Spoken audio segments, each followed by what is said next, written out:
During my childhood, my family was like a drop of water in a vast river, never remaining in one location for long. We settled in Rhode Island when I was 8, and there we remained until I went to college in Colorado Springs.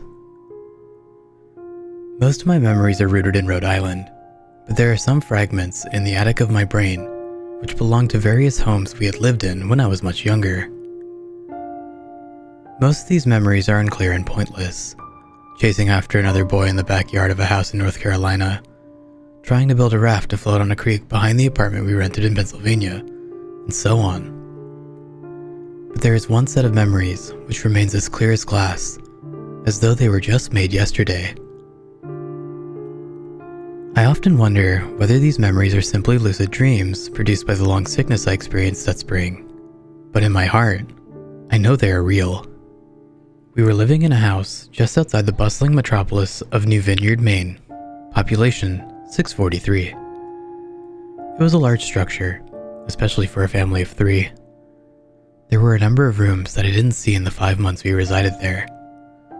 In some ways, it was a waste of space, but it was the only house on the market at the time, at least within an hour's commute to my father's place of work. The day after my 5th birthday, attended by my parents alone, I came down with a fever. The doctor said I had mononucleosis, which meant no rough play and more fever for at least another 3 weeks. It was horrible timing to be bedridden.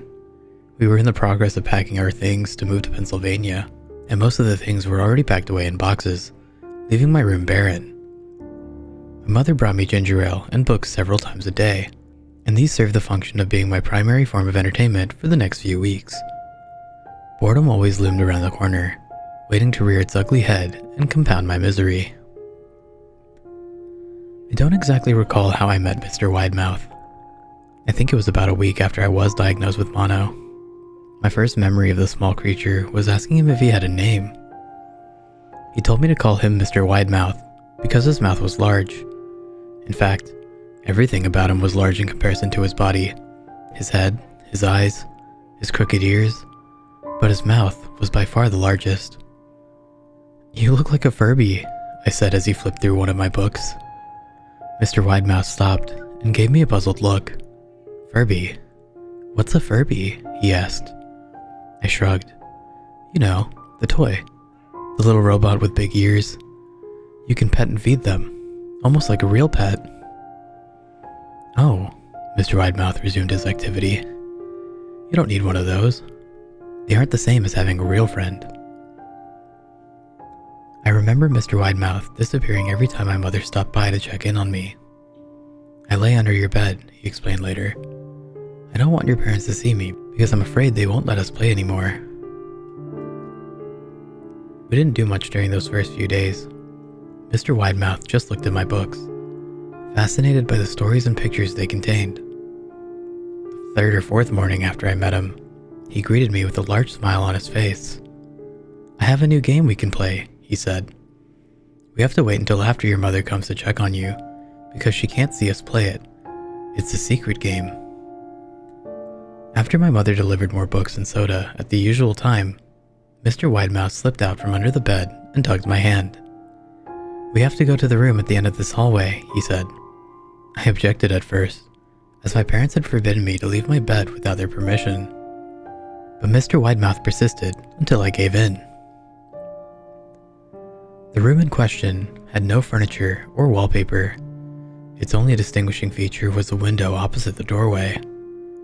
Mr. Widemouth darted across the room and gave the window a firm push, flinging it open. He then beckoned me to look out at the ground below. We were on the 2nd story of the house, but it was on a hill, and from the angle, the drop was further than 2 stories due to the incline.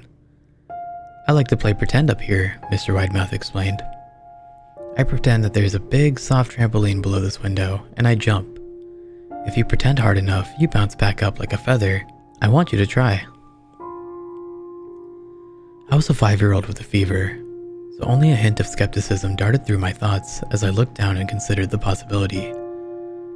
"It's a long drop," I said. "But that's all a part of the fun. It wouldn't be fun if it only had a short drop. If it were that way, you may as well just bounce on a real trampoline. I toyed with the idea, picturing myself falling through thin air, only to bounce back to the window on something unseen by human eyes. But the realist in me prevailed. Maybe some other time, I said. I don't know if I have enough imagination. I could get hurt. Mr. Widemouth's face contorted into a snarl, but only for a moment. Anger gave way to disappointment. If you say so, he said. He spent the rest of the day under my bed, quiet as a mouse. The following morning, Mr. Widemouth arrived holding a small box. I want to teach you how to juggle, he said. Here are some things you can use to practice before I start giving you lessons. I looked in the box. It was full of knives. My parents will kill me, I shouted, horrified that Mr. Widemouth had brought knives into my room, objects that my parents would never allow me to touch. I'll be spanked and grounded for a year. Mr. Widemouth frowned. It's fun to juggle with these. I want you to try it. I pushed the box away. I can't. I'll get in trouble. Knives aren't safe to just throw in the air. Mr. Widemouth's frown deepened to a scowl. He took the box of knives and slid under my bed, remaining there for the rest of the day. I began to wonder how often he was under me. I started having trouble sleeping after that. Mr. Widemouth often woke me up at night, saying he would put a real trampoline under the window, a big one that I couldn't see in the dark. I always declined and tried to go back to sleep, but Mr. Widemouth persisted. Sometimes he stayed by my side up until early in the morning, encouraging me to jump. He wasn't so fun to play with anymore. My mother came to me one morning and told me I had her permission to walk around outside. She thought the fresh air would be good for me, especially after being confined to my room for so long. Ecstatic, I put on my sneakers and trotted out to the back porch, yearning for the feeling of sun on my face. Mr. Widemouth was waiting for me. I have something I want you to see, he said. I must have given him a weird look because he then said, It's safe, I promise. I followed him to the beginning of the deer trail, which ran through the woods behind my house. This is an important path, he explained. I've had a lot of friends about your age. When they were ready, I took them down this path to a special place. You aren't ready yet, but one day, I hope to take you there. I returned to the house, wondering what kind of place lay beyond that trail. 2 weeks after I met Mr. Widemouth, the last load of our things had been packed into a moving truck. I would be in a cab of that truck sitting next to my father for the long drive to Pennsylvania. I considered telling Mr. Widemouth that I would be leaving, but even at 5 years old, I was beginning to suspect that perhaps the creature's intentions were not to my benefit, despite what he'd said otherwise. For this reason, I decided to keep my departure a secret. My father and I were in the truck at 4 a.m. He was hoping to make it to Pennsylvania by lunchtime tomorrow, with the help of an endless supply of coffee and a 6-pack of energy drinks. He seemed more like a man about to run a marathon rather than one that was about to spend 2 days sitting still. Early enough for you? He asked. I nodded and placed my head against the window, hoping for some sleep before the sun came up. I felt my father's hand on my shoulder. This is the last move, son. I promise. I know it can be hard for you, as sick as you've been. Once Daddy gets promoted, we can settle down and you can make friends. I opened my eyes as we backed out of the driveway. I saw Mr. Widemouth's silhouette in my bedroom window. He stood motionless until the truck was about to turn onto the main road. He gave a pitiful little wave goodbye, steak knife in hand. I didn't wave back. Years later, I returned to New Vineyard. The piece of land our house stood on was empty except for the foundation, as the house burned down a few years after my family left. Out of curiosity, I followed the deer trail that Mr. Widemouth had shown me. Part of me expected him to jump out from behind a tree and scare the living bejesus out of me, but I felt that Mr. Widemouth was gone, somehow tied to the house that no longer existed. The trail ended at the New Vineyard Memorial Cemetery. I noticed that many of the tombstones belonged to children.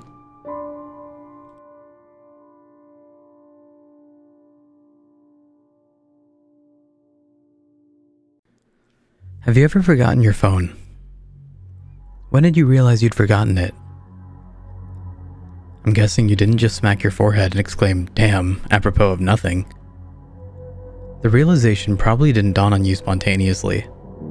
More likely, you reached for your phone, pawing open your pocket or handbag, and were momentarily confused by it not being there.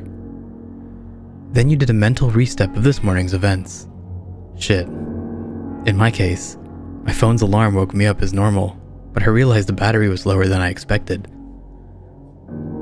It was a new phone, and it had this annoying habit of leaving applications running that drained the battery overnight. So I put it on the charge while I showered, instead of into my bag like normal. It was a momentary slip from my routine, but that was all it took. Once in the shower, my brain got back into the routine. It follows every morning, and then that was that. Forgotten. This wasn't just me being clumsy. As I later researched, this is a recognized brain function. Your brain doesn't just work on one level, it works on many. Like, when you're walking somewhere, you think about your destination and avoiding hazards, but you don't need to think about keeping your legs moving properly. If you did, the entire world would turn into one massive hilarious Quap cosplay. I wasn't thinking about regulating my breathing. I was thinking whether I should grab a coffee on the drive to work. I did.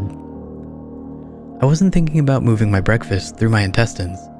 I was wondering whether I'd finish on time to pick up my daughter Emily from nursery after work or get stuck with another late fee. This is the thing. There's a level of our brain that just deals with routine, so the rest of our brain can think about other things. Think about it. Think about your last commute. What do you really actually remember? Little, if anything, probably. Most common journeys blur into one, and recalling any one in particular is scientifically proven to be difficult. Do something often enough, and it becomes routine. Keep doing it, and it stops being processed by the thinking bit of the brain and gets relegated to a part of the brain dedicated to dealing with routine. Your brain keeps doing it, without you thinking about it.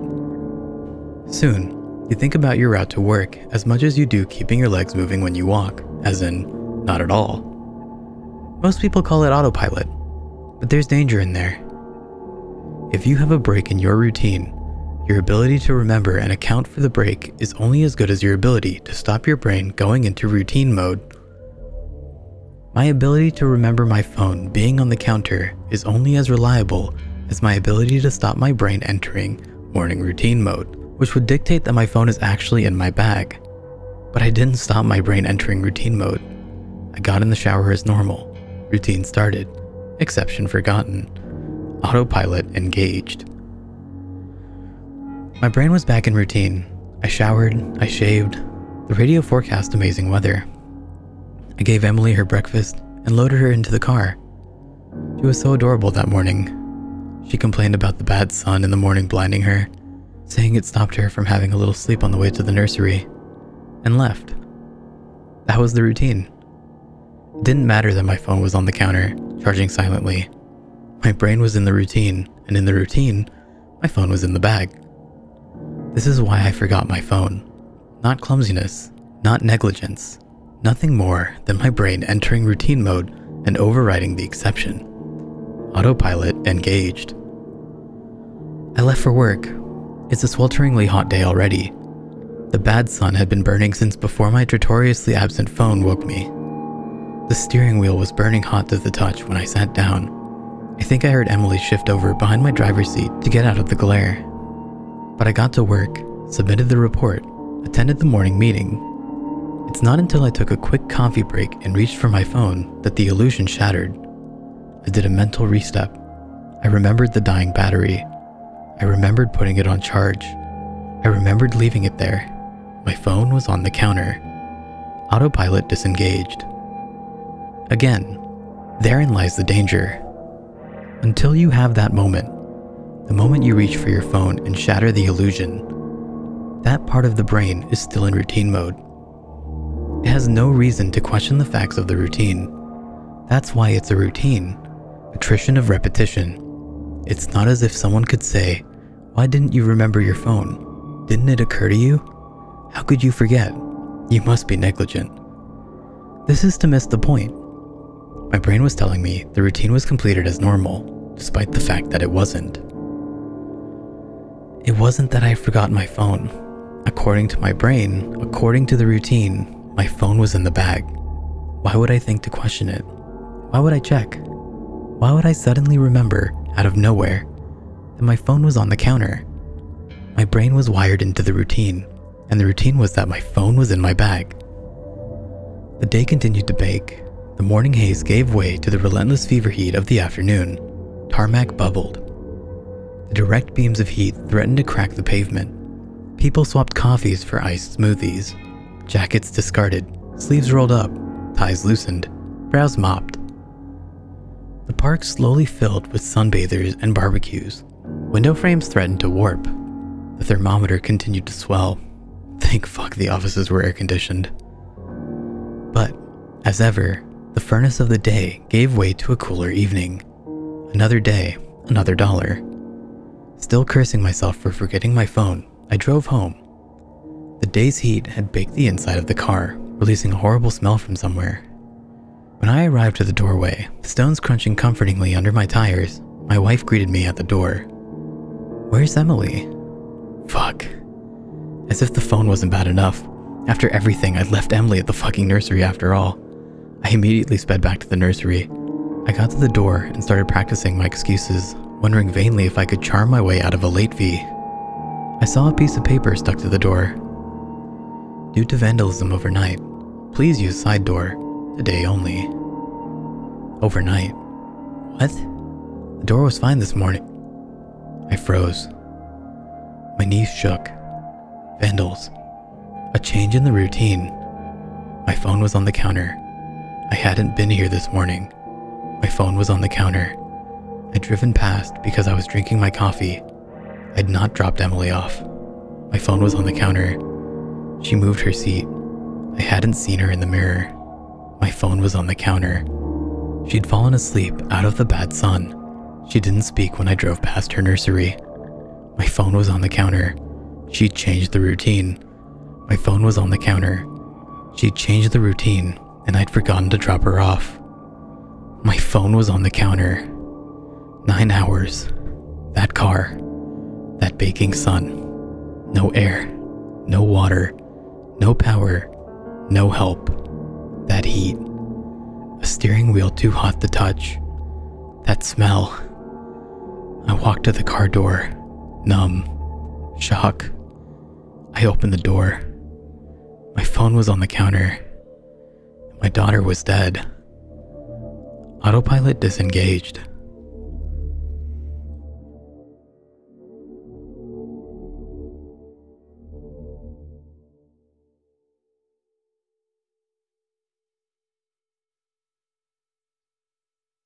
I found this note, nailed onto a tree on my front lawn. I really don't know how to describe it. I'll just let you read it yourself. I saw you today. It was your birthday. You didn't see me. You hardly ever do these days. Your skin looked so nice and healthy, and your eyes. They were the most beautiful I'd ever seen them. You've grown so much. I remember how different you used to look when you were younger. I remember the day I first met you. It was 4 years ago. I was sitting at my desk, head down, listening to the teacher rattling off names for attendance. The teacher called out a name I didn't recognize, and a stranger's voice answered behind me. Was there a new student? The teacher didn't pause for a second, just continued calling name after name. I turned my head to where the voice had come from. I saw you. A pale thing, so thin, your eyes so red. At a seat that should have been empty. I saw the fireflies flying around you, flickering, dozens of them, never straying far from you. I saw them going through you and coming out through your skin, like you were a mist to them. Can you believe I thought you were a ghost? No one seemed to acknowledge the new stranger sitting at the back of the class. Class after class, hour after hour passed as I waited for something to happen. For someone to notice you, for you to leave, for you to let out a ghoulish scream and claw at me like in the horror story I was certain I was in. but nothing happened. Teachers came and went, my classmates laughed and slept, and you just sat there. The bell rang for recess. The other kids ran to their mundanities for the day, leaving me and you together in the empty classroom. You stood up and pulled a chair from the desk next to you, making it face your desk. You turned your head to me and spoke. "Well, you're slow today. Come on, ask me your questions." I don't know why I didn't run away screaming at that moment. Probably would have turned out better for me in the long run, but let's not speculate. I guess, at that point in my life, I was pretty bloody lonely. I figured there was only a 50-50 chance you'd eat me, and the other 50 was that someone wanted to talk to me. Kids' priorities don't make sense to me either these days. So I went along with the flow. I walked over to your desk, sat down on the chair you pulled for me, and asked my questions. What were you? You told me you didn't know. You said that you were once a child, just like me, with parents and friends. You used to go to the same schools as me. Then, one day, one ordinary day, when you were 10, you just woke up and you were like this, covered in fireflies, and no one could remember you the moment they concentrated on anything else. No one, not even your parents. You told me of how I'd notice you every day, how I'd think of you until recess every day, how I'd come to you every day, how we would talk every day, how we would meet for the first time every day for the last 3 years, about how I'd forget the instant I walk out of the room, how everyone would forget you, how the fireflies would make them, how, for the last 3 years, you'd been alone. Your story was very hard to believe, so I didn't. I asked what reality prank show I was on. You looked, well, unimpressed, and asked me to continue telling my story. I was caught off guard by the non sequitur. You said last time I was here, I was telling you a story, a horror story about a haunted house. As you detailed the story, goosebumps prickled my skin. It was a story I'd been making up in my head, a story I hadn't told anyone yet. At that moment, a million reactions were open to me, all simultaneously adequate and inadequate. But the only thing that seemed proper was to finish the story for you, so I did. Halfway through, you interrupted me to ask if my mother had recovered from her sickness yet. I had to shake my head, a bit ashamed at the fact that I shared this private matter to a stranger. The story ended a few minutes before recess. The next class was in another room. You told me to go. Your steadiness took me back. You seemed so accepting of your fate. Like you'd already gotten used to the idea of being forgotten forever. I was a kid back then. I wasn't a particularly smart kid, and I was probably on the onset of a crush. So you can excuse what I did next as an example of my childhood stupidity. I grabbed my scissors, pressing it against my arm's skin, and dug in. As it drew blood, I pushed it forwards, till the cut formed the shape I wanted. Letter by letter, I carved your name onto my arm. Just so you know, I don't regret that. Don't get me wrong, kid power might have made me do it, but it sure as hell didn't make the pain go away. It was one of the most painful experiences of my life. But even then, as a kid, I thought what was happening to you was unfair. I remember how your eyes looked when you saw that, the confusion, how strange it was for you that someone would actually want to remember. I remember that so clearly. When I woke up the next day and saw your name on my arm, I remembered you. I didn't forget. That day, for the first time, we had a conversation that wasn't so one-sided. You said no one had ever done anything like that before and suggested I might have a mental illness. I won't deny it. That drew a little blood. As we talked, a creeping thought came into my head. Did you prefer it when I didn't remember? That night, I was sitting up on my bed, staring at your name on my arm, wondering if I could cover it up so I couldn't see it and give you back your privacy, when I heard a crash. I looked up to see my bedroom window shattered and a dirty rock on the floor. I looked out of the cracked window to see a dark figure on my lawn. You were outside yelling about how we should hang out. It took me a while to get used to how bad you were at talking to people. Years without practice made you quite a bit rusty. That was alright. We had a lot of time. For the next 2 years, we spent most of our free time together. Most of the time, we talked. You'd tell me an aspect of your life and how you lived. You still stayed in your old house. Your parents never noticed the food that had gone missing, never noticed the extra room, and that you'd stolen the extra keys. One night, I confided in you that I was beginning to think that you were part of my imagination, Fight Club style. After all, what could you do to me that I couldn't do to myself?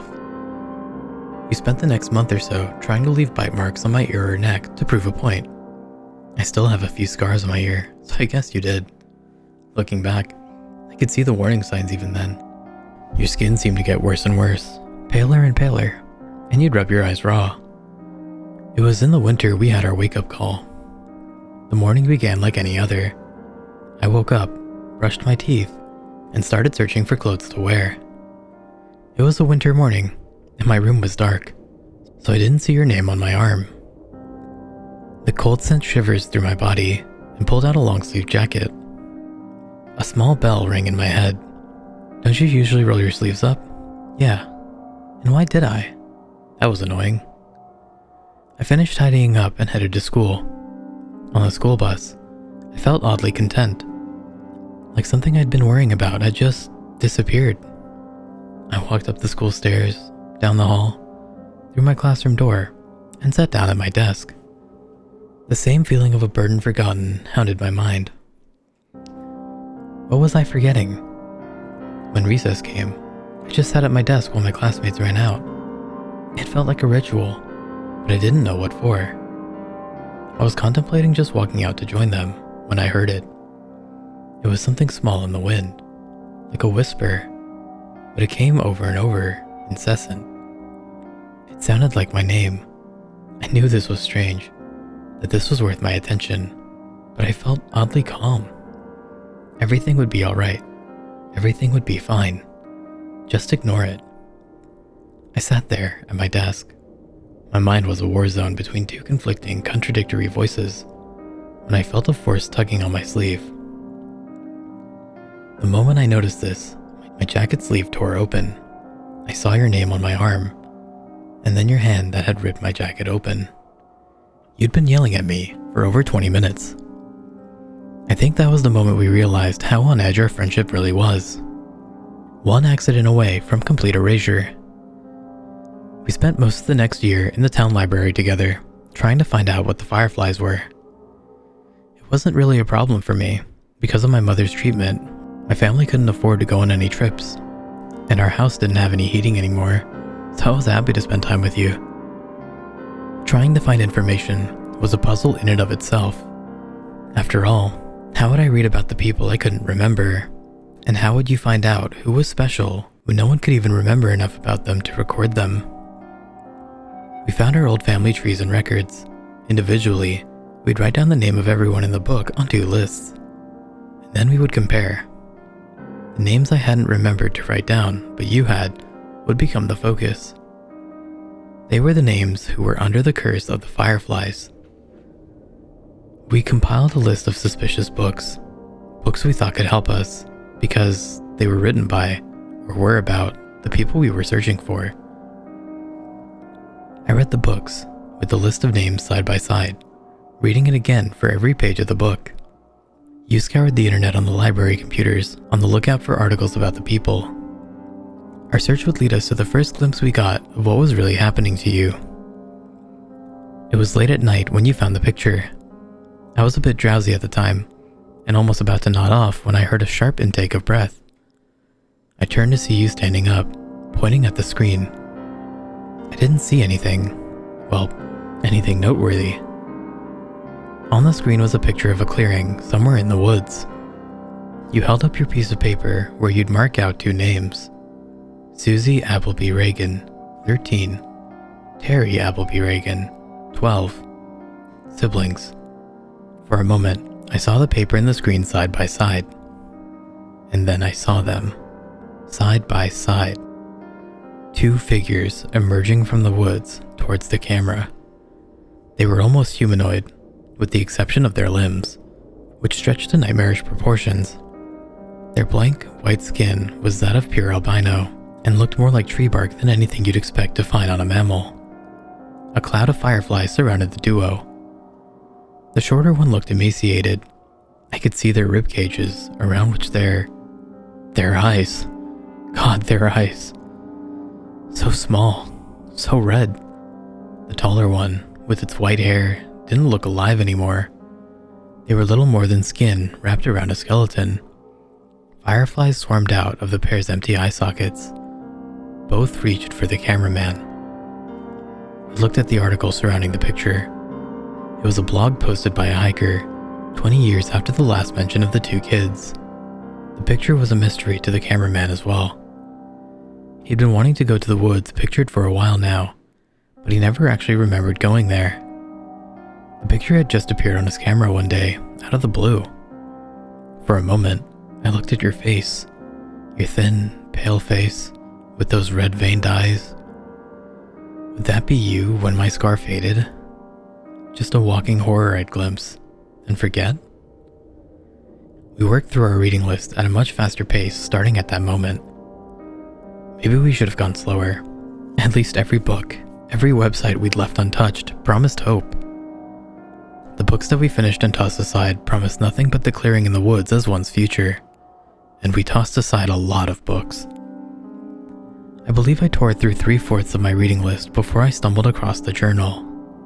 Oh, God, that horrible, horrible journal. The journal belonged to a mental patient named Joey, who claimed to be a serial killer.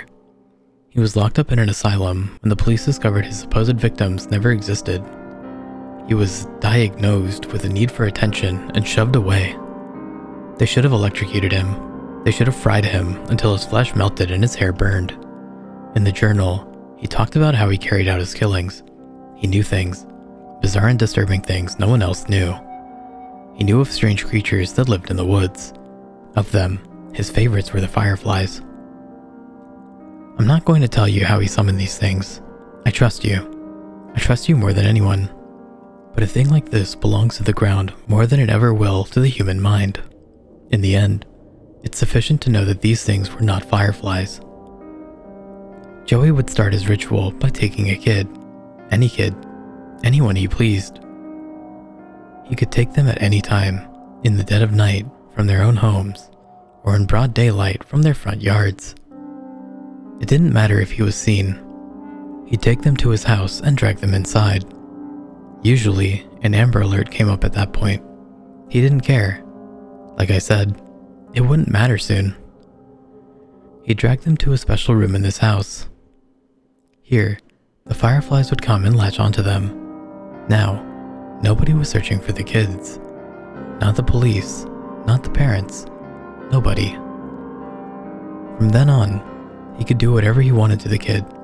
He'd get bored of them after a day or two, after the child had broken. At that point, he disposed of them. Hacksaw, kitchen knife, anything would work.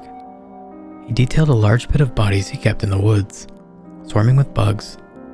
One day, I guess he got bored of that too, so he went right to the police station and turned himself in. Not on account of guilt, no. He just wanted someone to know about the stuff he was doing. Sick bastard. Oh, don't get me wrong. He never stopped killing kids. The asylum doors didn't stop him from doing what he liked. It just made him improvise. He made a new way. He modified the flies so they could survive without a host, just in a dormant state. When a child, he specified the age, would approach the swarm, it would latch on and begin its effect. Over the years, the child would warp horribly into the things we saw in the woods. I wish I could hate him in peace. I wish I could say the world owed him nothing, but that wouldn't be true. He detailed a way out. On the final page, there was an exact explanation on how to get rid of the fireflies. You must have seen something in my face because, at that moment, you asked if I had found anything. I said no and closed the book. A few minutes later, You shut down the computer. You picked up the last book and went through it yourself. When you reached the end cover, you tossed it aside. I asked what we should do now. You said it was alright. I could go home. We'd talk about it in the morning. I stood up and walked past the shelves of books. I headed for the library entrance, but stopped right outside the door and waited. I waited until I heard the sniffling sounds. I snuck back to our table, where you were quietly sobbing. You had your head in your hands. I sat back down as you raised your eyes on me. You said you wished you'd never met me. How happy you were when you had nothing to lose. How I ruined your life. You'd never really gotten better at talking to people. That was the worst love confession I'd ever heard. I remember how we kissed that night. I remember your hands gripping my hair. I remember that kiss. I wish it could have been just a kiss. I'm sorry, I ruined that moment. When my arms were around you, I was close enough to steal a firefly without you noticing. I remember holding the firefly in my hand. I remember how it struggled until it didn't, until it was a part of me. The fireflies shifted. They came over to me and left you. I remember the familiar look in your eyes, the confusion. I never wanted to see that confusion in your eyes again. You deserve to be loved. You deserve to know that. I wasn't really living anyway. You reached for me. I pulled away as the last lights of recognition faded from your eyes. And then you were just staring at a stranger, walking away into a crowd of strangers. That was a year ago. You've gotten so much better since then. You have so many friends now. So many people at your birthday party. You also look so much healthier. I haven't been as fortunate. My skin's gotten a lot paler, and my eyes hurt all the time now. I couldn't go to school like you did all those years. I haven't wasted my time though. I found Joey's pit. The bodies. There were so many bodies. There's a grave for those children now. Without me, my mom could afford her surgery. She looked so happy. Just yesterday, I saw her playing with my baby brother. I saw you crying yesterday. You were with your friends, laughing. For a brief moment, your eyes met mine, and then they were so wet. I think I'm going away. For good, I think. You're not going to be happy if I stick around. I'm so happy I met you, even if you don't remember me. The note ends here. Sometimes I go through these depressive episodes. I feel so lonely, even with my friends. I don't know what's going through my head during these times. And sometimes I'd end up in a bathtub, a knife in my hands, and my wrists bleeding. Until now, I thought I was cutting my wrists. I wasn't. The cuts. They're letters. I've been carving a name onto my arm.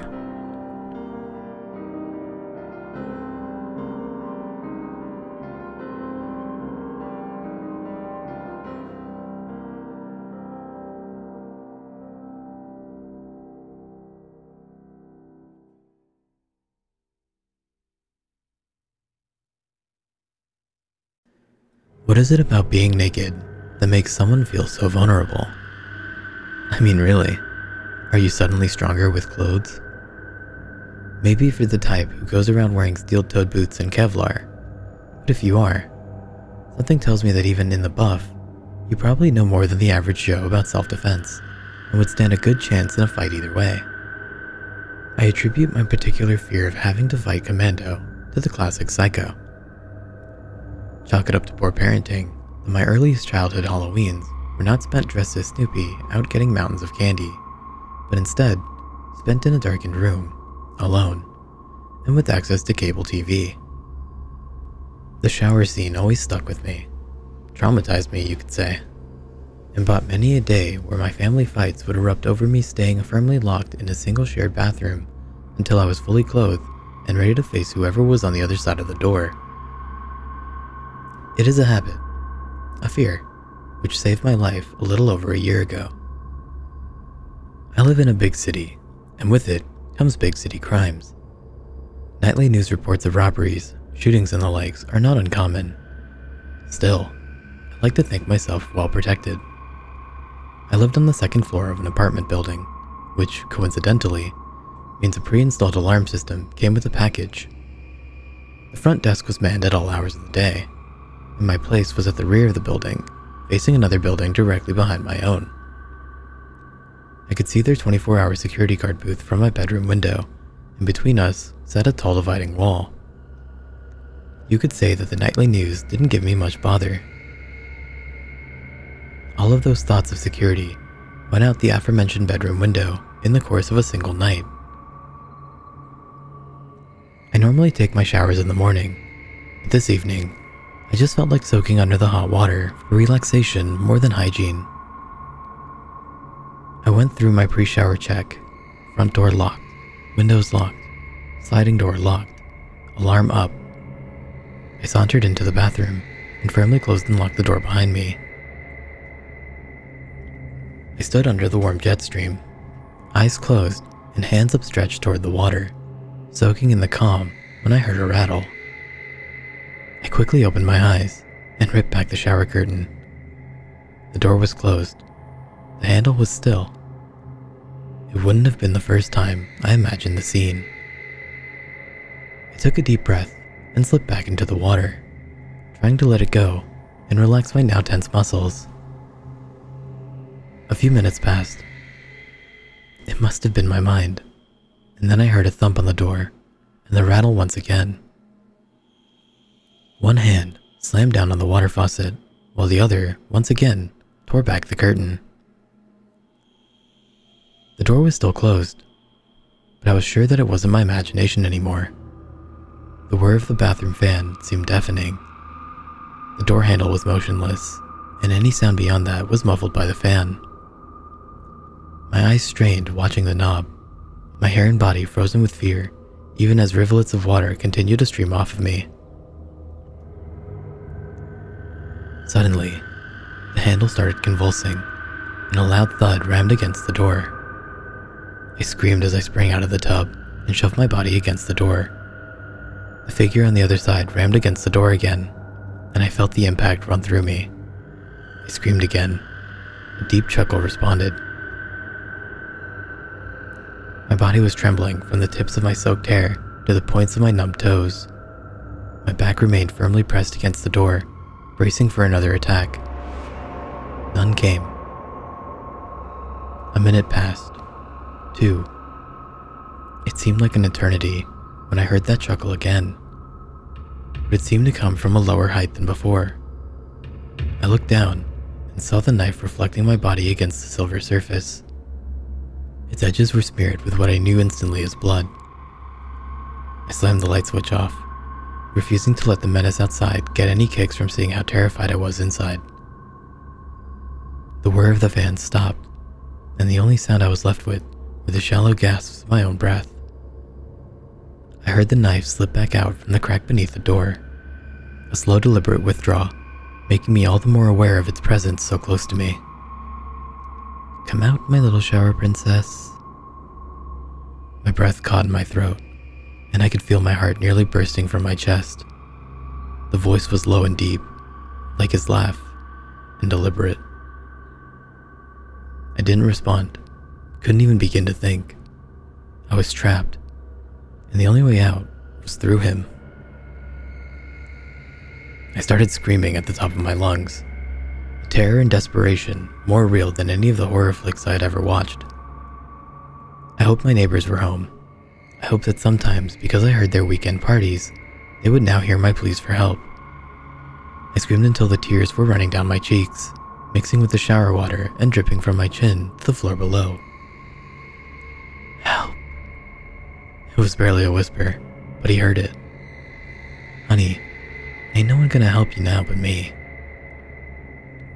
He didn't try to ram the door again, and the handle remained motionless throughout the hours that I stood silently crying. I heard him moving through my apartment, heard a scratching on the other side of the door, but he didn't try to get in again. I stood like that in the dark, cold, wet and naked, until the rays of daylight began to shine from underneath the bathroom door. didn't know if he was still there, waiting, and so I just stayed where I was, waiting. It was 11 in the morning when I heard the shouts at my front door. I couldn't understand them, but I screamed in return. I heard the front door shatter, and a quick thud of many boots rushing into my apartment. "Ma'am? Ma'am, where are you?" I demanded that the officer push his ID underneath the door before I opened it. It didn't matter that I was naked. I fell into his arms, breaking down and sobbing all over again while someone else covered me with a blanket. I returned to my apartment only once since the incident to gather my personal belongings, some of which were missing. I knew I would never feel safe there again. I was right about it being blood. My captor killed not only the security guard from the building just behind mine, but also the young couple who lived next door to me. My alarm system was bypassed by a single magnet, and the latch on my sliding door was easily pried open. Both facts have left me with severe distrust of the token security features thrown into apartments in order to close the deal. These facts also let me know that he could also have broken through the flimsy bathroom door or weak lock anytime he wanted to. Perhaps he just preferred playing with me. Or maybe the message he left carved into my bathroom door has yet to come to pass. I'll see you soon, my shower princess.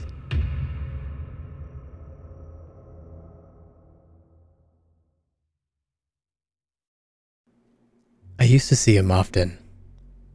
Well, I guess I shouldn't say him. More like it. Then I moved away. To another state. Another city. I don't see it anymore. Not physically. Though it creeps through my mind in its swooping, slinking way. High up in the air one moment, then sliding across the ground the next. Over and over and over, its limbs propelling it forward. The mere thought sends ice-cold shivers running down my spine. It used to watch me, but it can't anymore. At least, I don't think it can. I wouldn't be surprised, however, to wake in the early hours of the day when the sky is still dark and look to my window to see those eyes, those teeth, see it smile that awful smile. I hope I'm dead before that day arises. I hope I've seen the last of that monster. When I was little, I lived in a small suburban neighborhood. It isn't the kind you're probably thinking of. Big, white, uniform houses, all lined up in perfect rows with green lawns and 2 garage doors. No, my neighborhood was much older. It was built sometime in the 50s, and every house looked different, but most had started to fall apart. The people living there were hardworking and honest for the most part, and their long, hard lives showed on their faces. No one really talked to anyone else. That was one of the only things I didn't like about that neighborhood. My mother always said that the neighbors just liked to keep to themselves, that they had nothing very important to say anyway. Looking back on it now, I think they did have something important to say. Something very, very important. I saw it for the first time when I was 8 years old, during the summer. It was very hot that season, unusually so compared to all the summers I've had since then, so I'd stay inside most of the morning. Then, after lunch, my father hooked up the sprinkler we used for our garden in our backyard. I excitedly got back into play clothes and rushed outside, into the blinding sun. Those were the days, those innocent days in the sun where I played without a care. I had no idea I would soon be missing them.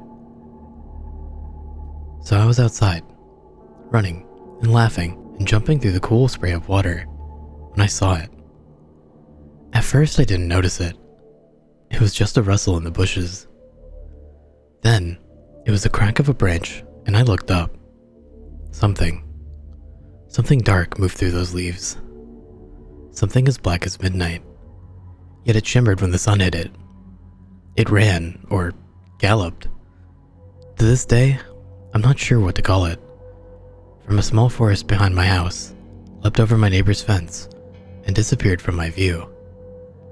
I was curious, so I chased it. The pavement burned my feet, but I didn't care.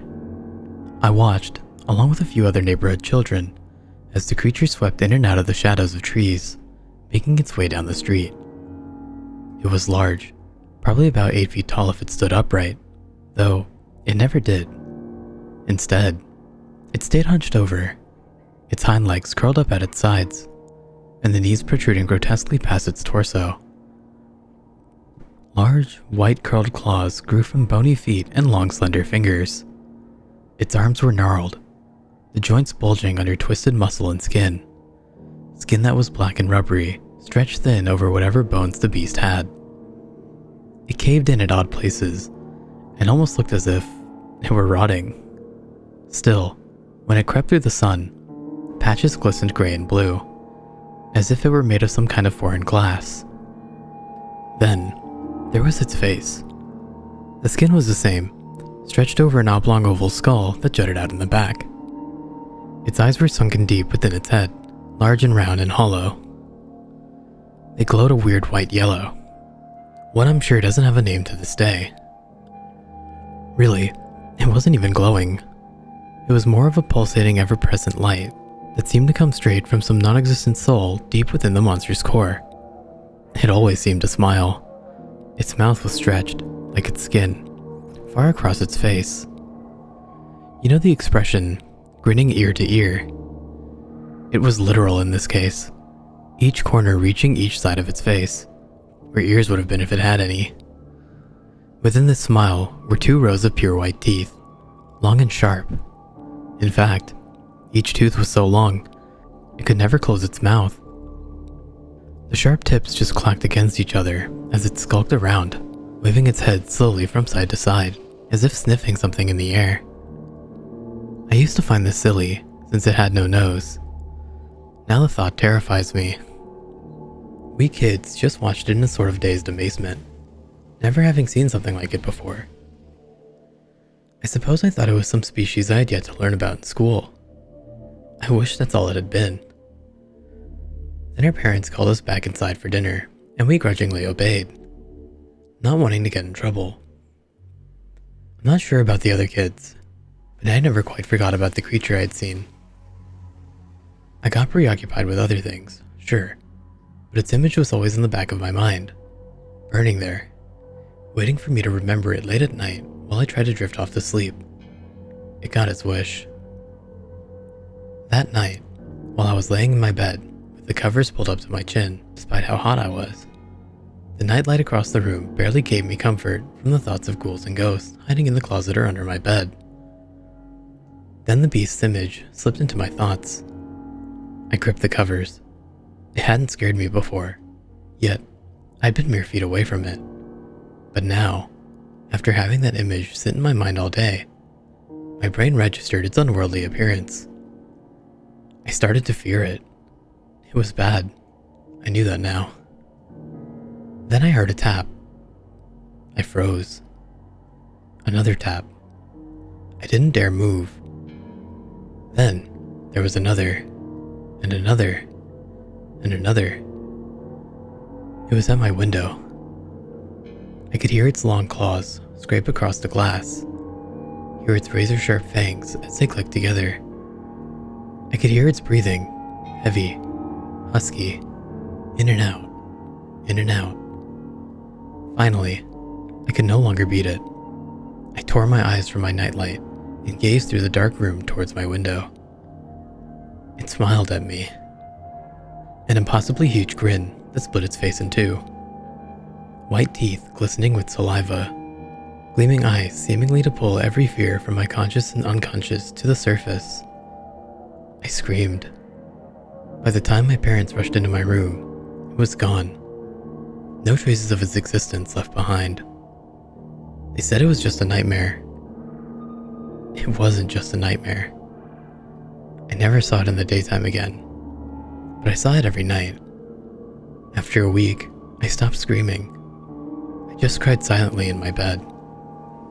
Then, after another week, I stopped crying. It knew I was scared. I wasn't going to give it that satisfaction of seeing me tremble. It wasn't until it found the lock on my window that I was truly terrified. I'll never forget the clunk that lock made when it had been moved for the first time in years, or the waining screech of the window as it slid open, the heavy breathing at my bedside. I'll never forget those eyes as they gazed at me from beyond my covers. It knew I was scared. It thrived on that. It wouldn't leave me alone. Everyone says I went crazy, but I didn't. It just wouldn't leave me alone. I hardly ever slept. My hair started to fall out and I always looked tired. My parents put me here, in this psychiatric hospital. It's a nut house.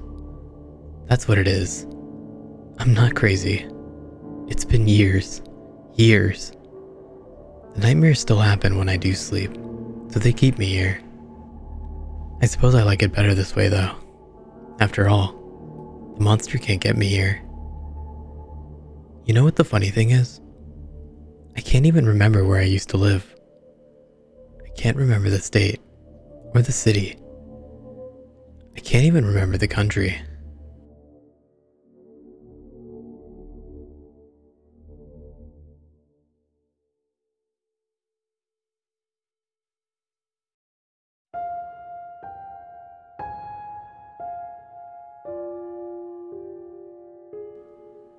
When we are young, we're all afraid of the dark.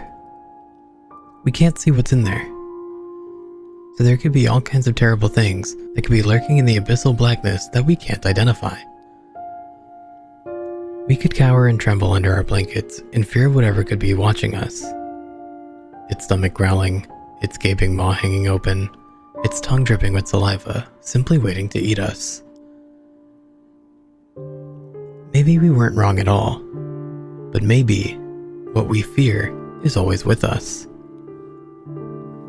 Maybe when someone mentions being afraid of one's own shadow, we truly do have something to fear. Shadows are with us from birth. In fact, everyone is born with a shadow. Did you ever think that objects only have shadows because the darkness that follows us everywhere resides beside such things? We've accepted shadows as a normal part of life. Light falls upon something and casts a shadow, correct? At least, that's what we believe. What if when we are born, we are all followed by an infinite darkness? Consider that in different light, the shadow shrinks or grows. What if this darkness we carry with us is the cause of the shadows cast by these objects? Sometimes you'll notice something about a shadow just seems a little off. What if this shadow is a demon? What if all shadows are demons that we were born to carry?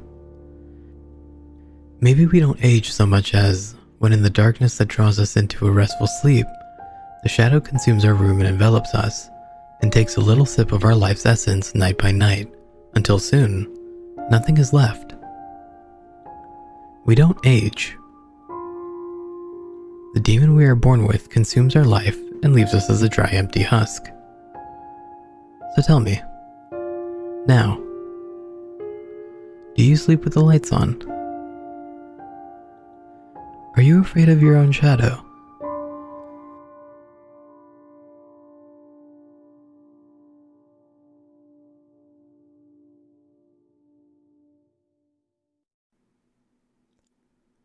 I've been lying in my bed for hours now. It's 5:35 a.m. and there's not much I can do. You know what the worst part about my situation is? I'm in the same room with my parents. They keep looking at me, and I can't help but look back and try not to cry or scream. Their eyes are focused on me, and their mouths are wide open. There's the strong scent of blood, and I feel so paralyzed with fear. Here's the thing. The second I make any hint that I'm not asleep anymore, I'm completely fucked. I will die, and there's nobody around to save me. I've been trying to think of a way out, but the only idea I have is to rush to the door and run outside the front door and scream for help, hoping any neighbors hear me. It's risky, but if I stay here, I'll surely die. He's waiting for me to wake up and see his masterpiece. You're probably wondering what's going on. I do get ahead of myself sometimes. About 3 hours ago, I heard screaming from the other side of the house. I got up and went to check on the noise before realizing I had to use the bathroom. Instead of doing the smart thing and investigating, I used the bathroom first. I could have gotten myself killed right then for my stupid actions, but I actually did my business and took a peek outside the bathroom. There was blood on the carpet. I got very worried and ran back to my room, hiding under the sheets like the coward I was. I tried to convince myself to go back to sleep, that it was just some really vivid dream or something. I heard my bedroom door open, and like the terrified child that I was, I peeked from under the blankets to see what was going on. I could see something dragging my dead parents into the room. It was not human. I could tell you that. It was hairless, with no eyes and no clothing. It walked like a caveman with its back slouched as it dragged my parents. But this thing was much smarter than any caveman. It was aware of what it was doing. It propped my dad up on the edge of my bed and made him face me. It then sat my mother down in the chair and positioned her towards me as well. It then started rubbing its hands upon the wall, staining them with blood, and then drew a circle with the devil's pentagram in it. This thing had made what it would probably call a masterpiece, and to finish it off, it scribbled a message onto the wall that I could not read in the darkness. It then positioned itself under my bed, waiting to strike. The scariest thing is now my eyes have adjusted to the darkness since then, and I can read the message on the wall. I don't want to look at it because it's terrifying to think about, but I feel I need to see before I'm killed. I peek at the creature's masterpiece. I know you're awake.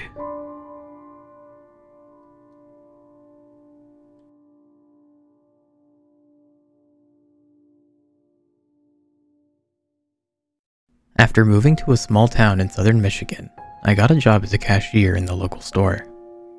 After work, I would walk home to my small house and order a small pizza. This was my routine for 2 weeks when things took a strange turn. I called in my usual order to the pizzeria when a new voice, one I hadn't heard before, answered the phone and told me, "The usual? No problem. I'll deliver it in less than 5 minutes." Sure enough, within 5 minutes my order was delivered, and it was exactly what I had ordered every night before. When I tried to give the delivery boy a tip, he declined. He said he didn't need it, and that he was just working at the pizzeria to get out of the house and try to meet new people. This became my new routine for about 3 months. I'd order the same pizza, and the same delivery boy would stop by my house at the same time. It was sort of a running joke between us, how he knew my routine so well that I always had exactly what he needed.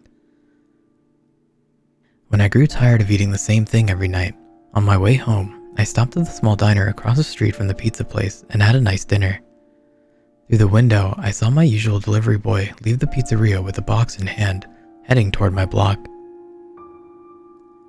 I returned home later than usual, and I found a pizza box sitting on my doorstep. On the box was a note that said, "Missed you. Guess I'll get what you owe me tomorrow." This creeped me out. I called the pizzeria and told the manager what I had found. I told him about the message and that the past 3 months the same delivery boy had been stopping by and that I was sure he was the one who left the note. It was then the manager told me something I never expected. "Ma'am, we don't deliver."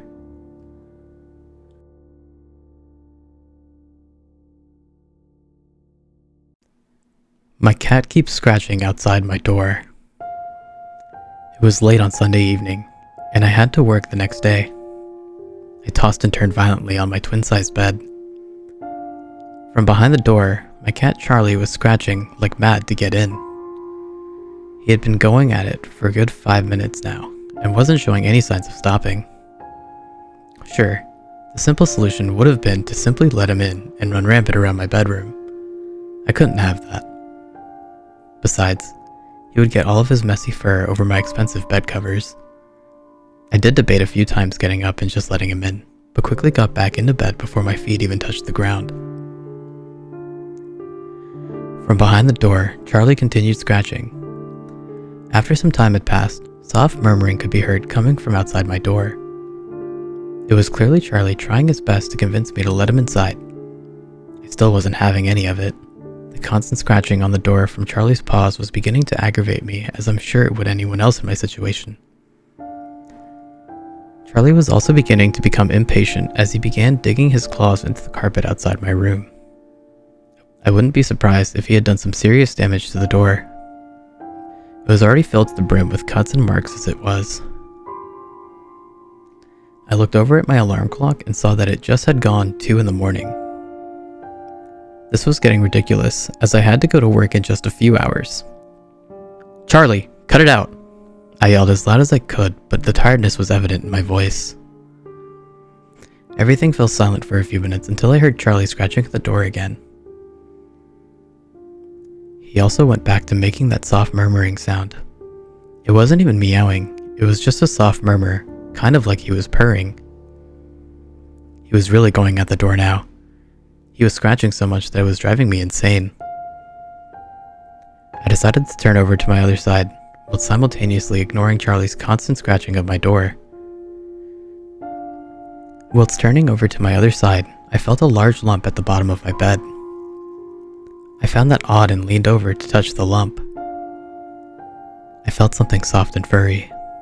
A soft purring noise could be heard as I stroked it. That's when something dawned on me. My cat was already in bed with me.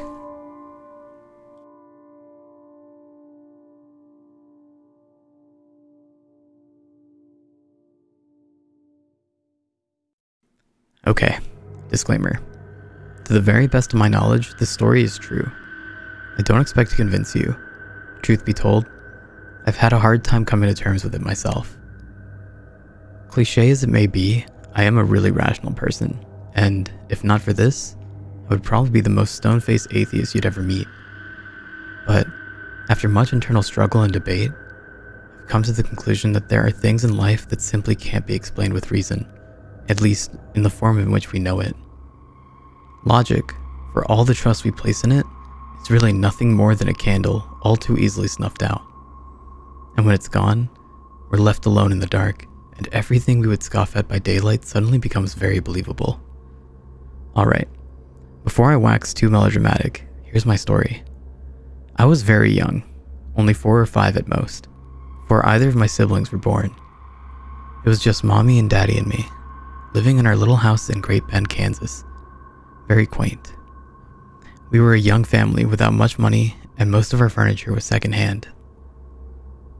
It was the middle of the day, summer, hot, boring. I was playing marbles by myself on the thin carpet beside the huge old flower-patterned couch. My mom was down the hall in the kitchen, and dad was at work. Why I was trying to roll marbles around on the carpet, I don't know. We had a perfectly good linoleum floor after all.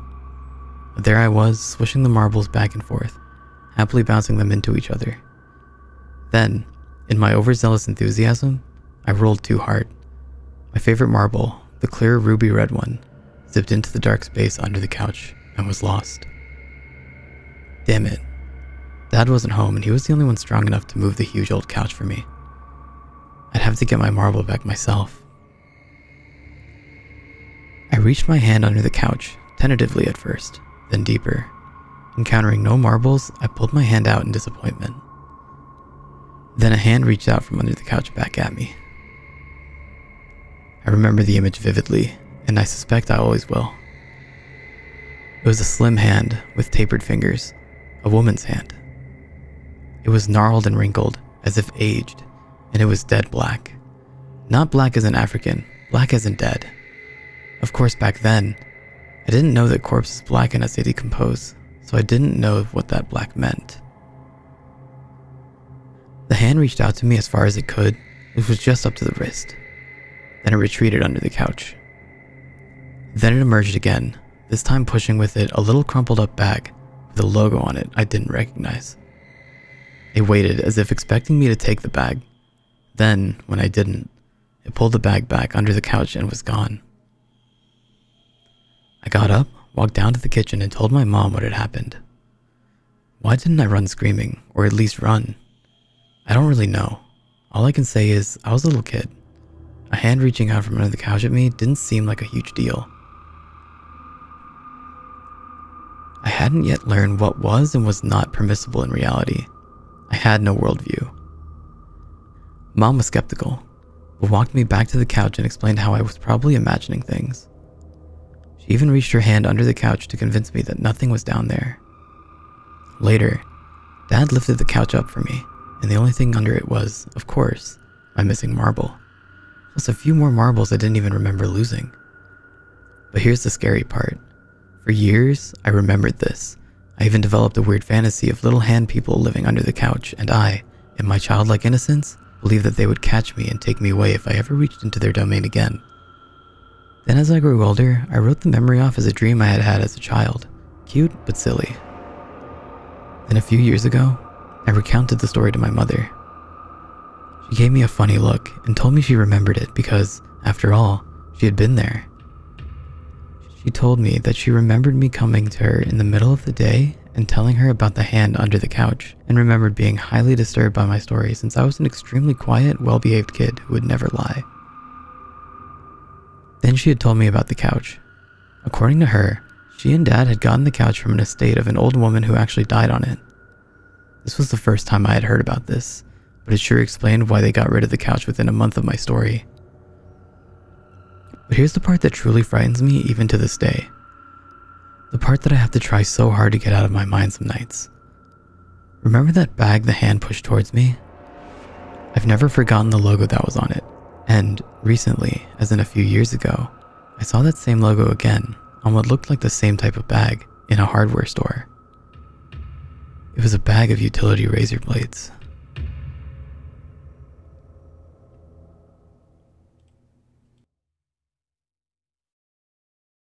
It was about 4 weeks ago when it started.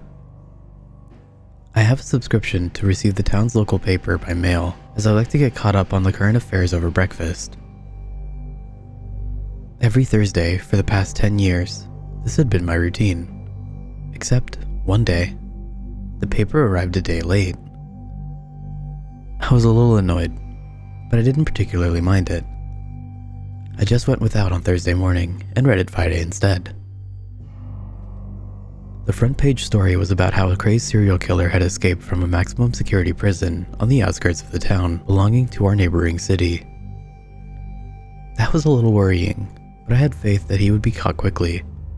A crazed serial killer would stick out like a sore thumb in this quiet town. The same thing happened the next week. The paper did not show up on Thursday. I rang up my delivery man, and he promised that it had been delivered. I found this odd and decided to wait until the next morning, where, sure enough, the paper was delivered.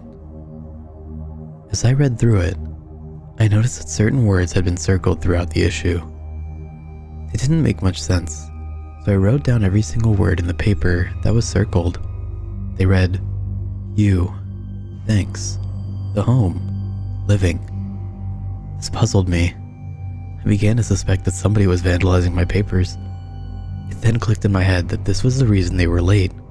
Somebody was taking them from my lawn, circling random words, and then giving them back the next day. It was probably some punk kid's idea of a prank.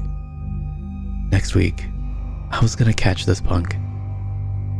On Thursday morning, I got up extra early and kept a lookout from my bedroom window, waiting for 8:30, the time the papers usually arrived.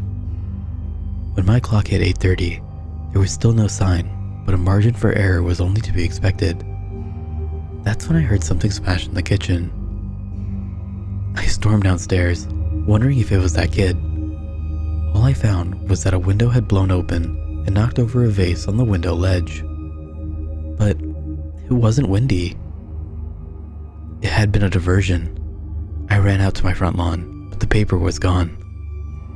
I could still see the delivery man driving away down my street. I should have called the police there, but foolishly, I decided to wait until tomorrow morning to try to catch this kid then. I kept watching from my bedroom window, able to see most of my front lawn and the street beyond. If he approached, I'd see him. But at about 8:35, I heard something slide through the letterbox downstairs. How could I have missed him? I sat down over breakfast as per usual and opened the letter. Many more words were circled this time. On the first page alone, they read out, "Sorry for the break. Cannot let you see me." The second page message read, "Going to gut you like a fish." The third page had nothing, and there was no circled words in the rest of the paper, but written inside the crossword puzzle were the words, "Please God, have mercy on me." At that point, I called the police. This was no longer a prank. I had been threatened. I told them all that had transpired, including the messages and my address. As I sat at the table, unmoving, I thought I saw a shadow pass by outside my window.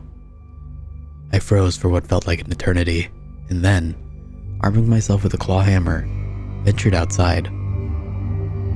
There was nobody there. Nevertheless, I raised the hammer, the hand holding it shaking. After a while, I went back indoors. My fears of an outsider had not receded, and I was too afraid to stand outside the security of my home for any longer. When the cops arrived, they searched my house top to bottom.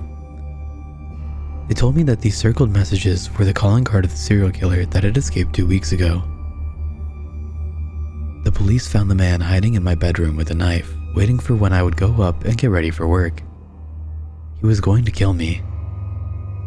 Further search of my house revealed that he had been living in my attic, and eyewitness reports from my neighbors told me of how he would climb from my attic window, snatch up the paper, and climb back up, before dropping it back down the next day. Even though it was all over, I still had trouble sleeping, knowing how close I had come to being murdered. It gave me some relief to see the paper delivered on Thursday the following week. I took it inside and started to read. I stopped in my tracks and stared down at the headline. It felt like my heart was going to stop beating. The story was about how the serial killer was caught, but slaughtered his detaining officers and is now on the run again. I turned to the second page, and scribbled all over it in black pen was the word "sorry" in gigantic letters, covering the page entirely. It was the same on every page, except the last one, where there was a drawing of my house and a stick figure with a knife standing where the back door was. There was suddenly a knocking at the back door.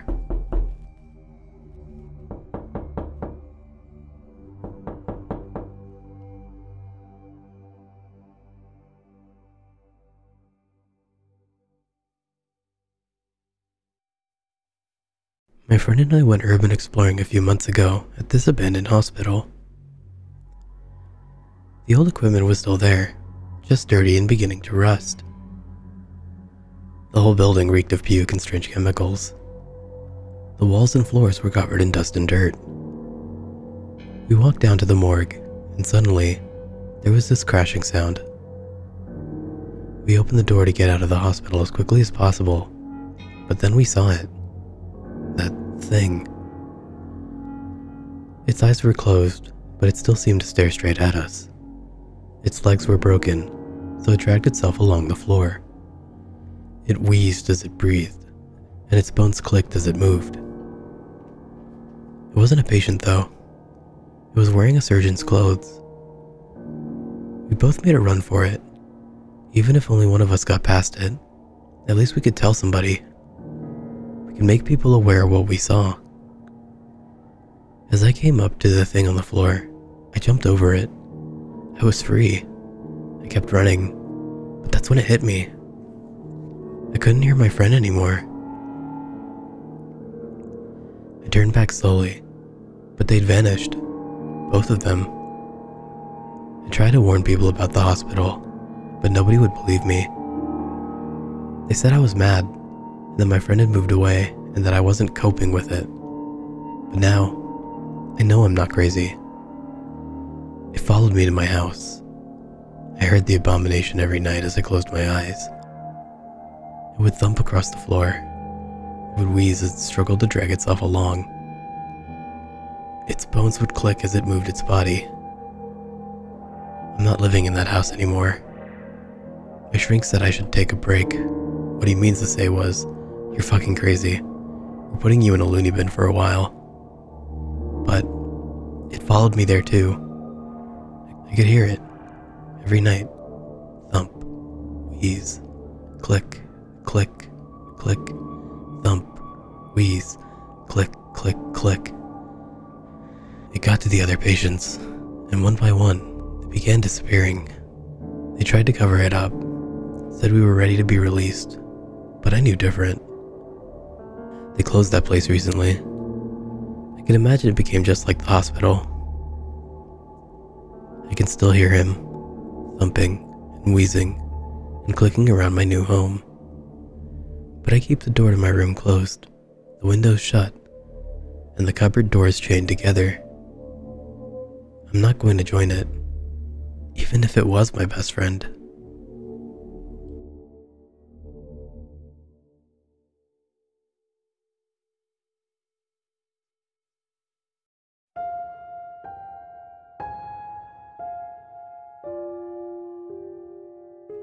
You get a phone call from your mother. Since her car has been in the shop, she asks you to go to the grocery store and pick up a few odds and ends for her. Bread, milk, cereal, and chicken breasts.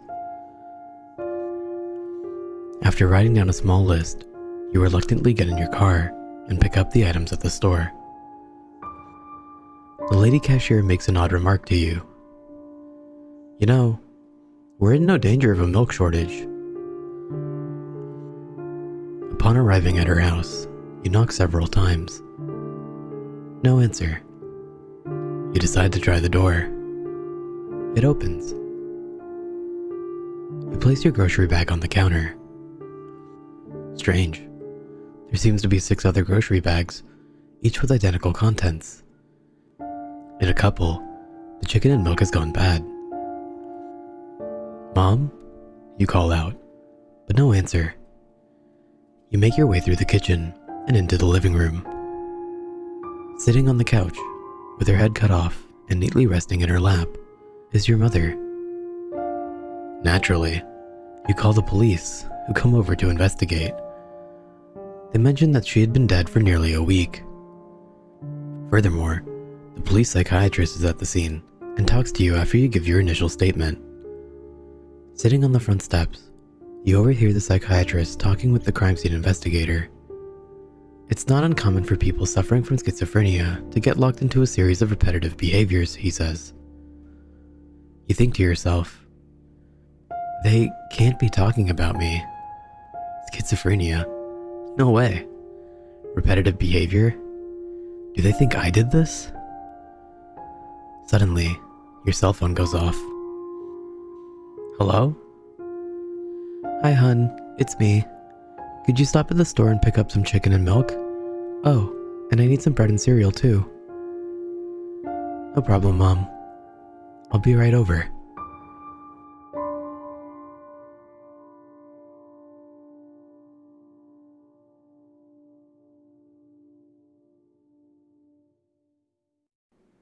Have you ever had one of those feelings that something was wrong? I don't mean during the day either, but at night. I mean, that sudden unprovoked feeling of dread that commands you to wake. Funny, it's almost like nocturnal evil gives something off that your sleeping brain picks up on. I had one of those recently. It forced me up at 3 a.m. Normally, when you have that feeling, you'd lay still, feigning sleep. Or if you're feeling adventurous, you'd take a quick check around your house. After you failed to discover anything, you'd inevitably crawl back to sleep. I should have done that this time. I should have stayed asleep. That night, I sat straight up. For the longest time, I sat there, staring into the dark of my house, before I even realized that I was awake.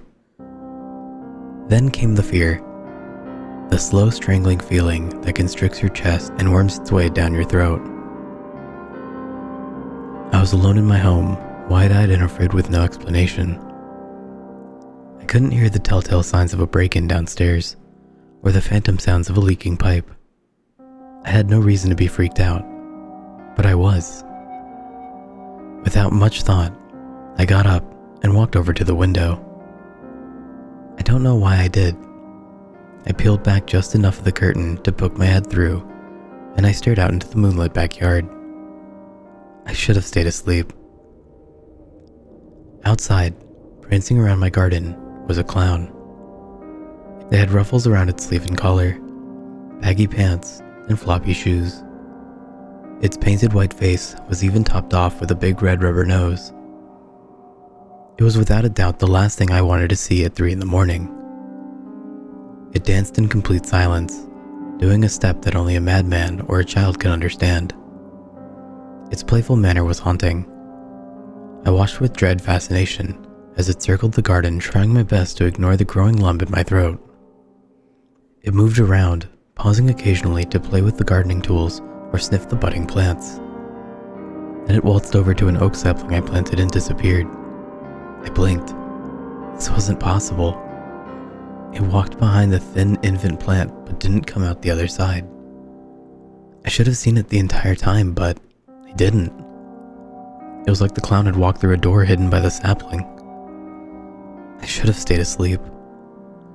I hoped that everything was some sort of waking dream.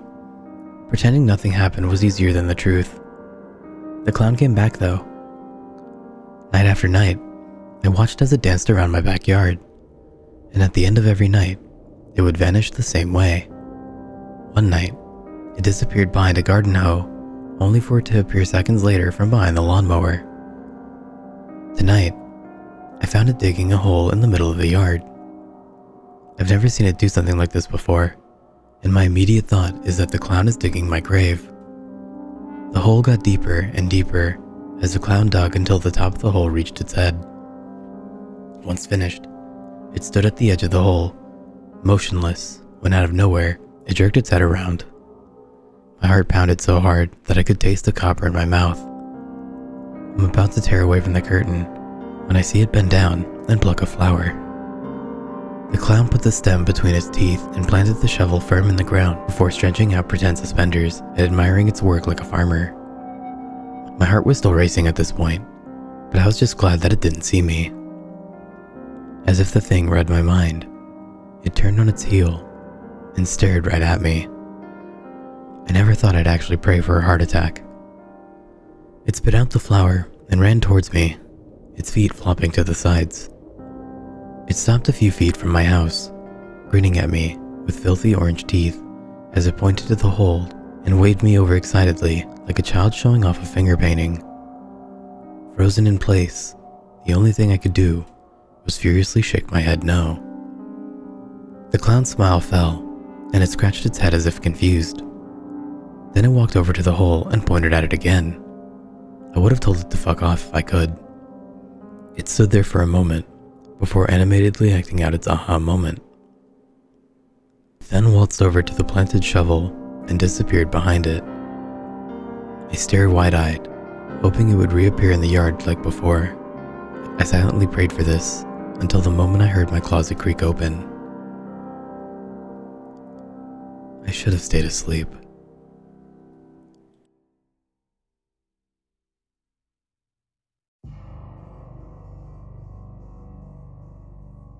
$36,400,000.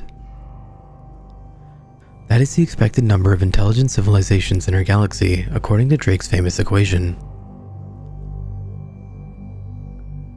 For almost 78 years, we had been broadcasting everything about us: our radio, our television, our history, our greatest discoveries, to the rest of the galaxy. We had been shouting our existence at the top of our lungs to the rest of the universe, wondering if we were alone. 36 million civilizations, yet in almost a century of listening, we hadn't heard a thing. We were alone. That was, until about 5 minutes ago. The transmission came on every transcendental multiple of hydrogen's frequency that we were listening to. Transcendental harmonics, things like hydrogen's frequency times pi, don't appear in nature, so I knew it had to be artificial. The signal pulsed on and off very quickly with incredibly uniform amplitudes. My initial reaction was that this was some sort of binary transmission. I measured 1,679 pulses in the 1 minute that transmission was active. After that, the silence resumed. The numbers didn't make any sense at first. They just seemed to be a random jumble of noise. But the pulses were so perfectly uniform, and on a frequency that was always so silent, they had to come from an artificial source. I looked over the transmission again, and my heart skipped a beat. 1,679. That was the exact length of the Arecibo message sent out 40 years ago.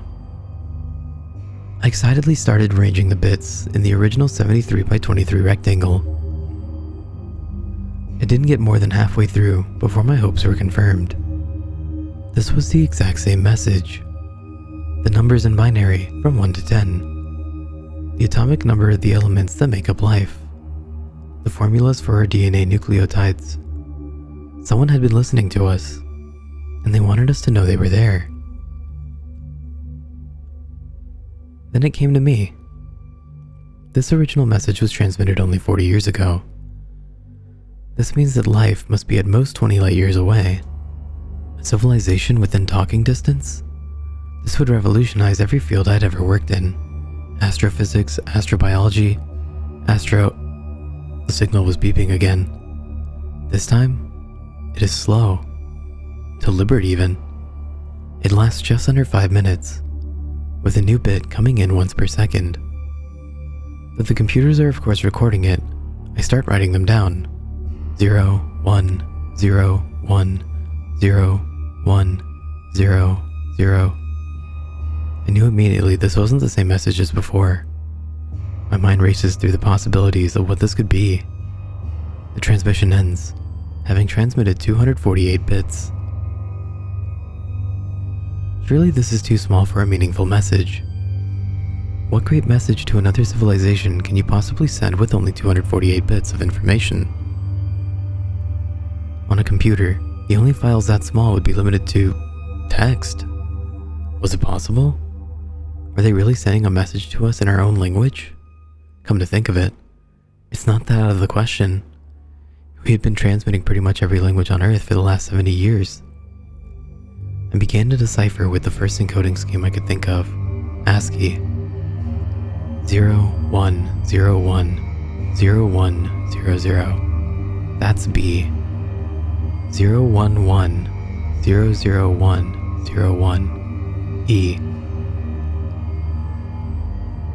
As I finished piecing together the message, my stomach sinks like an anchor. The words before me answer everything. Be quiet, or they will hear you.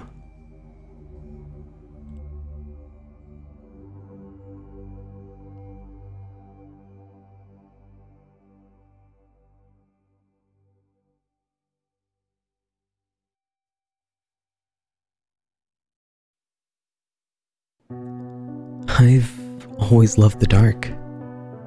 It feels so warm and welcoming.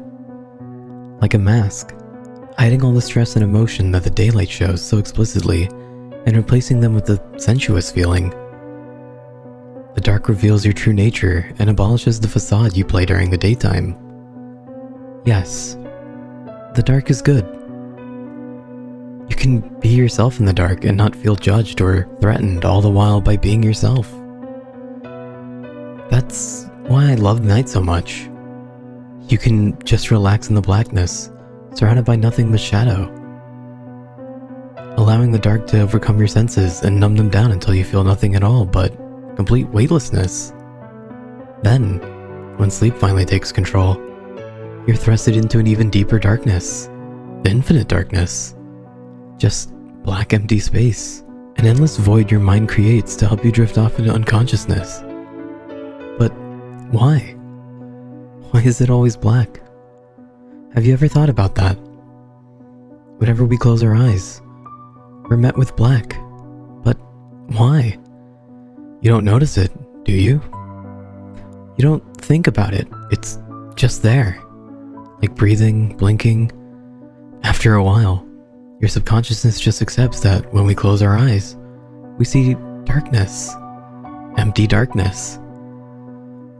Why is it then that people are scared of the dark? An average human being will sleep for 229,961 hours of their lifetime. For one whole third of their life, they will live in darkness, complete and utter darkness. If we're really scared of the dark, why do we have the ability to close our eyes and sleep for so long? So long in the black oblivion. You see, I think no one is truly afraid of the dark. That's just an illusion. An illusion we produce to trick ourselves into thinking that there is no such thing as monsters. We've all heard the stories, haven't we? About the night terrors that roam around at night, claws raised, teeth bared, ready to attack the young, naive child as they sleep in their beds, unaware of their demonic presence because they can't see them. Don't lie to yourself. You were like that once, sitting awake, clutching at the sheets as you stare at your ceiling, or glancing around your room. Perhaps you had a nightlight, a holy crucifix of sorts that was used to ward off the monsters, to protect you. Well, I think, as you grow up, you begin to tell yourself that in all your childlike innocence, you were never scared of the evil that lurked in the shadows. You were simply afraid of the dark. That's what you believe. As you grow up, you tend to grow out of this fear and relish in the dark like I do. But this fear can remain with you in adulthood. In fact, it's one of the most common phobias, Nyctophobia. Even as a fully matured adult, you still fear the emptiness. Or do you?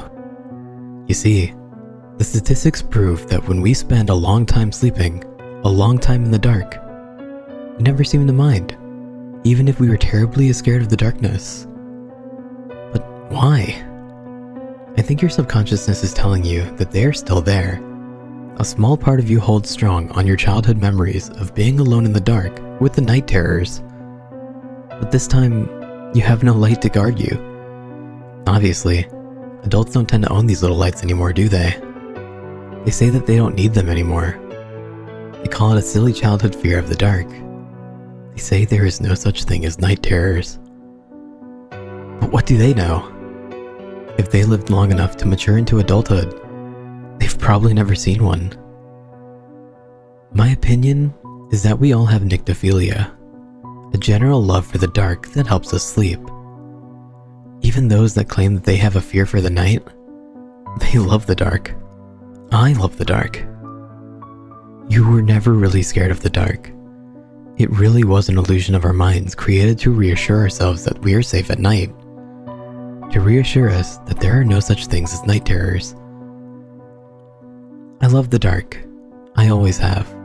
It feels homely, warm and comforting, like I've always been in the dark. It's fun being in the dark, feeling free, feeling safe. I know you like the dark too. When you come home from work, tired and tense, and you flop onto your bed, stretching your aching muscles, getting ready to sleep. Yes, you love the dark. I know. You still fear it though. An occasional scan around the room before you allow your body to shift into sleep mode. It's amusing, really. You know damn straight what you fear, and it ain't the dark. It's me. I like watching you sleep. The way you toss and turn. The way you sigh contently when you get comfortable. The way you jump in surprise when you hear a noise. You haven't changed much when you were a child. Not really. You still fear me. But this time, I'm not going to let you get away. You are unprotected now. No nightlight. No nothing. Completely and utterly alone in the dark. With me. I've always loved the dark. So have you.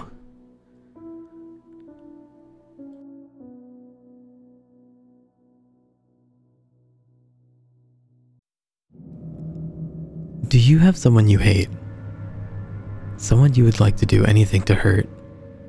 Pay any price for vengeance? If so, you may want to consider visiting the Lightless City. To get there, go to any decent-sized city and find a deserted alleyway at night. Go into it and close your eyes as tightly as possible. Whisper Lightless City and concentrate on the darkness. You probably noticed that there are faint colors and abstract shapes you can make out if you try to focus your eyes when they're closed. Watch those images go by. After a few minutes, the images should start to get clearer and brighter. When this happens, they'll start taking on a detailed form. Images of violent murder, deformed animals, and similar things. No matter what you see, keep your eyes closed. You'll start to lose track of time, but eventually, the images will stop, and you will see pure darkness. Nothing but deep black, no colors or shapes. When you're certain that you see pure darkness, open your eyes. You will now be in a very dark city. There won't be a single light or star in the sky. You should be able to see a faint dark blue outline of the tall buildings surrounding you. Make your way out of the alley and walk as quietly as you can down the sidewalk in any direction. If you hear any movement, run as quickly as you can away from the noise. There's animals in the Lightless City. It's too dark to make out the details, but they're the size of large, wild felines and will kill any humans they catch. Keep moving until you reach an area with smaller buildings, the edge of the city. A child will approach you, his face dully glowing, letting you see that he is eyeless. He will ask, "Will you share the light with me?" Say yes. The child will reach for your face and rip out your right eye. It will be painful, but there shouldn't be any bleeding or open wound. The child will thank you and leave. Keep walking, and a tall man will appear before you. Whose light do you wish to have taken away? Speak the name of the person you hate, and as soon as you say their name, they will go completely and irreversibly blind. Is your hatred satisfied? The man will ask. If it is, say yes, and you will awaken in the alley. If not, say no, and the man will disappear. Keep walking. You will come across another eyeless child. Will you share the light with me? Say yes, and your left eye will be torn out, leaving you blind.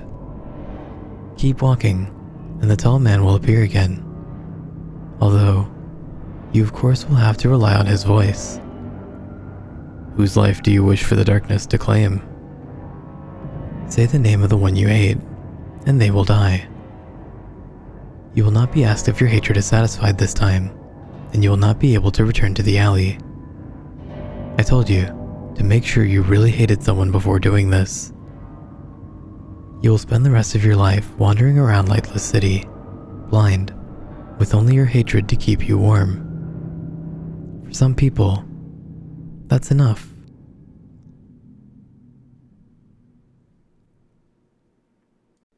It started when I was 6 years old. I was in school. It was the middle of a reading lesson, and I needed to pee badly. At that age, actually, a fair few kids still wet themselves. I always got paranoid about embarrassing myself in public like that. I stuck my hand up and told Miss Sebi that I needed to use the bathroom. After the usual speech about how I should have gone at break, she gave me the key to the disabled access toilet, as it was the closest one to my classroom. It was the middle of 5th period, and the corridors were empty and seemed cavernous to me. I was a short, scrawny thing back then. I sometimes had trouble with doors, especially unlocking them, and I fumbled for a good minute or two trying to get the blasted thing open. Anyway, as I sat on my porcelain throne, there came a knocking at the door. "Someone's in here," I called, disgruntled at this disturbance.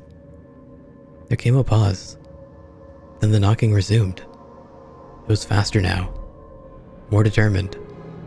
"Wait a minute," The knocking slowed, and a voice replied, "Let me in.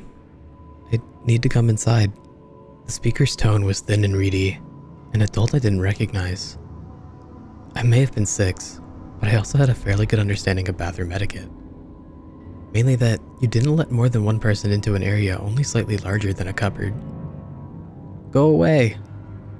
The knocking intensified again, until it was a frantic drum beat, just a few feet from me and out of sight. I heard the voice shouting something, and growing more and more desperate. "Let me in. Just open the door, please." I was terrified by that point. The hammering and yelling was so loud, yet nobody had come to investigate it. Eventually, my teacher came to find me, angry because I had almost been gone for half an hour. When I refused to open the door to let her in, she got a spare key from the receptionist and took me to the headmaster's office and called my parents. I was suspended for the rest of the week. I never told anyone what happened. It was a few weeks before my next encounter with this phenomenon. I had just celebrated my 7th birthday. My family were having a barbecue in my honor. It was a gloriously sunny day, but as soon as we'd set everything up in the allotments behind our house, the coal refused to light. My dad asked me to go get some fire starters from the shed in the front garden. It was pretty cramped inside, and I wouldn't fit all the way, so I just opened it up, stood on my tiptoes to reach the shelf holding my objective, then shut the door. As I turned away, a frantic knocking hit at the other side of the door. "Open up. I need to come through." The voice was not the one I'd heard a month before. It was deeper, more brooding and angry. I said nothing and hurried away. I had no idea what was happening, but it frightened me.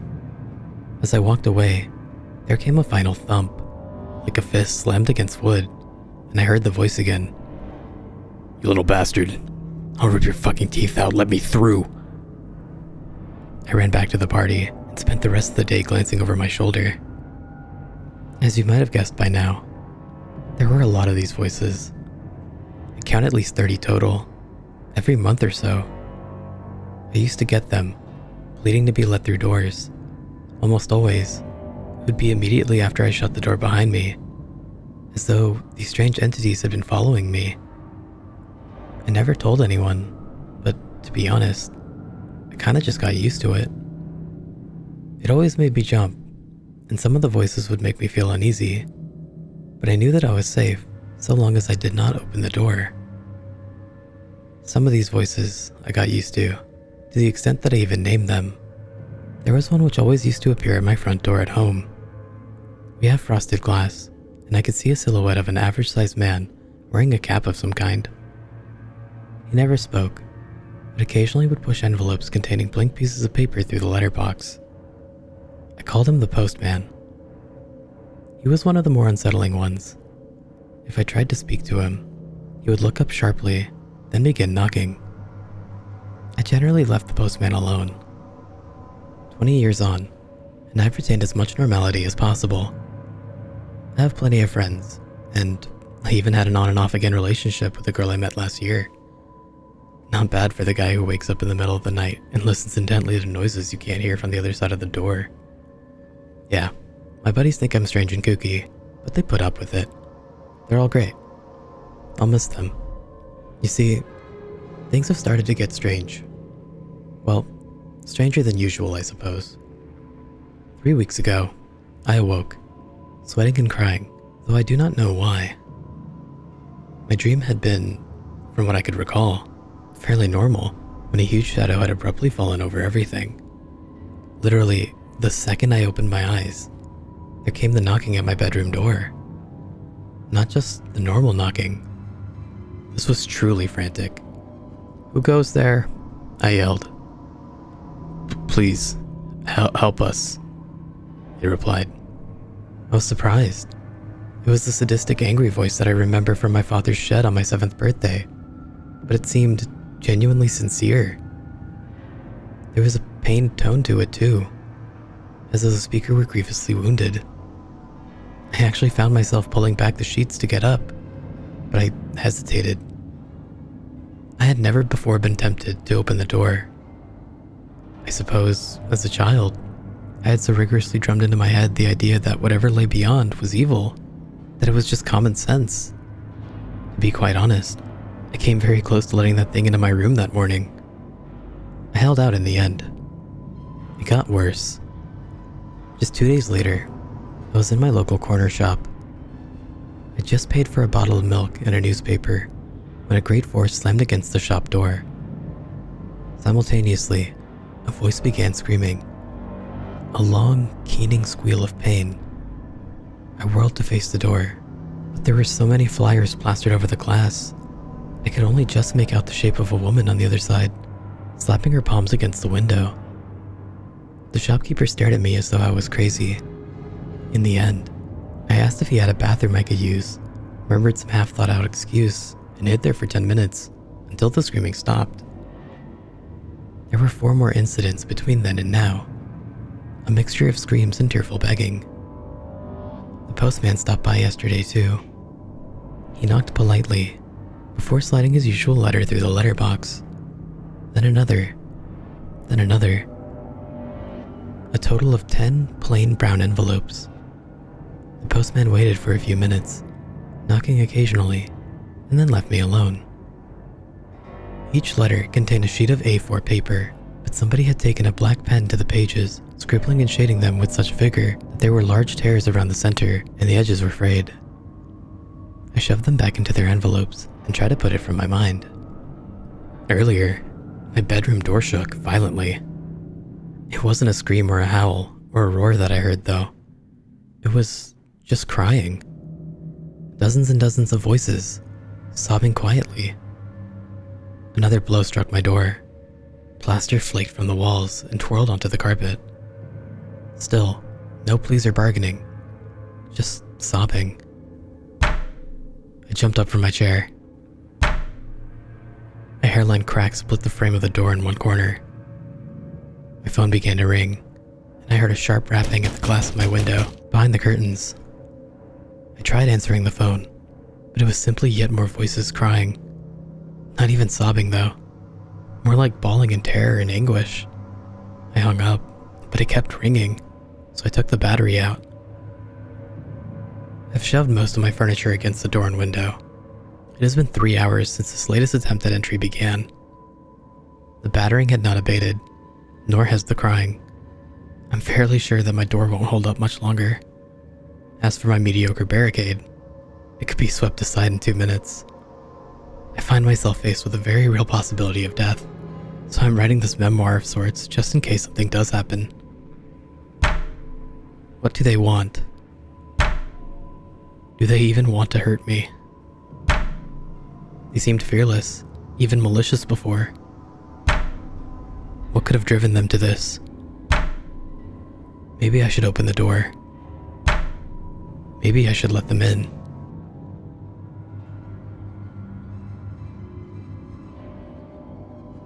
Silence fell. I realized that even the crying had ceased. For a whole minute, I sat there. Then I got up and hurried to my door, eager to escape this claustrophobic situation.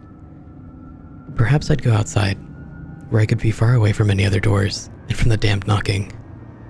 I pulled away my barricade and turned the handle. Locked. Kneeling, I peered through the keyhole. Beyond my bedroom door was not the corridor that I'd remembered, but another room. Some kind of library or classroom, I think. It seemed unoccupied, but for one kid, sitting and reading with his back to me. I banged on the door. Hey, kid. Let me out, okay? He glanced over his shoulder. Yeah, over there. Could you open the door, please? I can't. I'm in detention. I'm not supposed to talk to anyone. Go away. He turned from me. Confused and exasperated, I began to stand up. A loud bang shattered the silence once more. I realized it sounded like a fist being pounded against the glass. My window. I heard it again. But this was not any frantic knocking of someone wanting to get inside. This was not even an attempt to break in. Whatever was beyond the curtain and glass knew I was inside. It knew I was frightened. In the most predatory and sadistic way possible, it wanted me to be afraid. I turned back to the door and began hammering on it frantically. "Hey, let me in, okay? I really need you to open the door."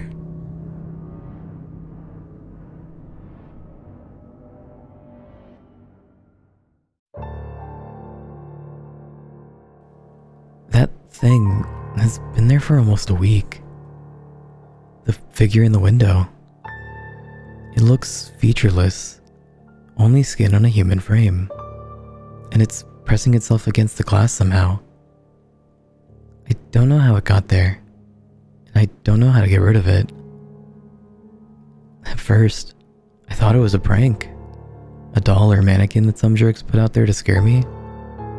But I realized, as I walked out of my house to pull it away, it wasn't there. I shrugged it off, thinking that someone had hidden it while I was talking through my door. But I went back in and looked out that same window, and it was looking in, staring at me. I walked around my house, yelling for whoever it was to come out, but no one was there. The thing is hairless and naked, and it didn't look like it actually had eyes, or even a face at all.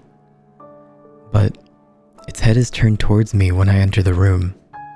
When I sit on my computer, I can feel its faceless hatred boring into my neck. But when I turn around, it's innocently turned in a different direction. Finally, on Thursday, I tried to open the window, but it's stuck. I think the thing's hands are keeping it down, but I got a good look at its face. Its eyes and mouth are behind the skin, pushing outward. It stared at me, smiling.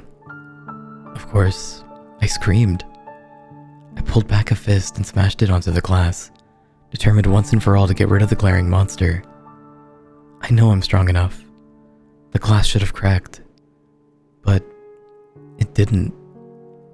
It shuddered under my hand, but it didn't break. And that smile got wider and wider and wider until I thought its head would break in half. It raised its own hand and bashed the window with its palm.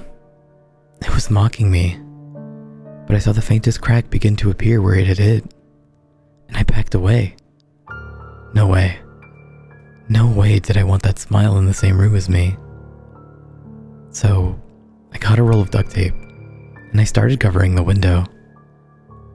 I couldn't look directly at it. I nearly shit my pants just knowing it was watching me. But I couldn't help it. I took a quick glance at the skin-covered face, a small peek. It was angry. The grin was now a gaping frown full of teeth. The skin had ripped away from its mouth, and I could see down its cavernous throat. A menacing rumble started to fill the house, and that hairline crack began to spread like splintering ice. I pulled down the duct tape. The rumble stopped. The split skin healed over, and it began to smile again. Now it's night, and the noise hasn't started again. There are no sounds, no rumble, no crackling glass. Everything's quiet now. I can feel its claws gripping the back of my chair. I can hear its skin stretching as it smiles. It's watching me type.